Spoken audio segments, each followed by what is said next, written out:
Time for some business news now, and Stephen Carroll joins me on set. Stephen, hello, Thomas. Hello, good morning, Stephen. Sorry.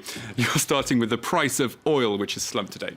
Yeah, that's right. It's down around 5% in trading today, and that's after oil-producing countries failed to reach agreement on supply levels at a meeting in Doha on Sunday. On the Brent crude index, which is the international benchmark for oil, a barrel's trading for around just under $41 a barrel on Brent, as you can see, the WTI American benchmark at under $39 a barrel. And that's still down from what we were talking about a week ago on Brent of around $44 a barrel for oil, but far off the lows of under $30 we saw at the start of the year. There had been high hopes that the Doha meeting could have seen the first deal on global oil supply in 15 years. Delegates say that tensions between Saudi Arabia and Iran scuppered the deal. Kate Moody has the details. Expectations were high as the heavyweights of the oil world gathered in Doha, but an agreement was out of reach. The elephant in the room was Iran. Back on the global market since being released from most international sanctions, Tehran refused to attend the summit or slow its pumps. We cannot cooperate with them and freeze our own output. That would amount to imposing sanctions on ourselves. The rise of the U.S. shale industry has contributed to an already flooded global oil market. Prices of the international benchmark Brent crude oil have plummeted from an average $100 per barrel in 2014 to a low around $27 this January. Oil-dependent countries have struggled to deal with the drop in revenue. For months, they've considered freezing or scaling back their output in an effort to reduce supply and raise demand and prices. Saudi Arabia, Russia, Qatar, and Venezuela had earlier agreed to stem production, but only if all of OPEC and other top producers followed suit. Geopolitical tensions between regional rivals Saudi Arabia and Iran are thought to have contributed to the deadlock, though OPEC members downplayed those implications. Of course, respect their positions. Fundamentals are improving now, and oil is heading the right direction. Energy ministers said they needed more time for further consultations.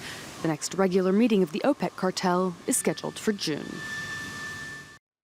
That was Kate Moody reporting there. Well, Stephen, how's that all affecting the stock markets? Well, low oil prices are good news for consumers, but very bad news for oil companies. And unsurprisingly, oil companies are among the biggest fallers on the European markets at the open today, and they're dragging down many of the markets. You can see falls of over 1% there across London, Paris and Frankfurt as well. Total in Paris down 4%, BP in London down 3%. Similar picture across all the oil majors. And in Asia, we had a similar picture on the markets as well. Again, oil, that lack of a deal in Doha driving down oil shares. The Nikkei in Tokyo saw the biggest falls, closing down over 3.4%, and that was also as companies are trying to assess the damage from an earthquake that struck southern Japan on Saturday. Manufacturers including Toyota and Honda have suspended production at their factories in the affected parts of the country.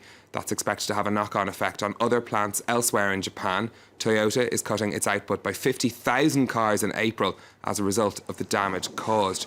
The government's promised to support companies affected by the quake in the Kyushu area. OK, Stephen, let's move on to the UK, where the finance minister has issued a stark warning of the economic effect of Britain leaving the EU. George Osborne's writing in the Times newspaper today with figures from research that's going to be published later this Monday.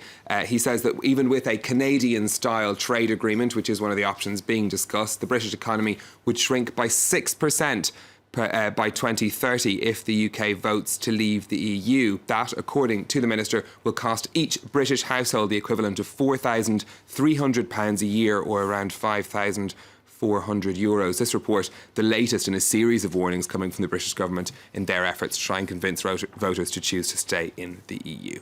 And finally, Stephen, Amazon is setting its sights on competing with Netflix. Yes, the online retail giant is to start offering its video streaming service as a standalone product, putting it in direct competition with Netflix. Until now, it's been part of an Amazon Prime subscription.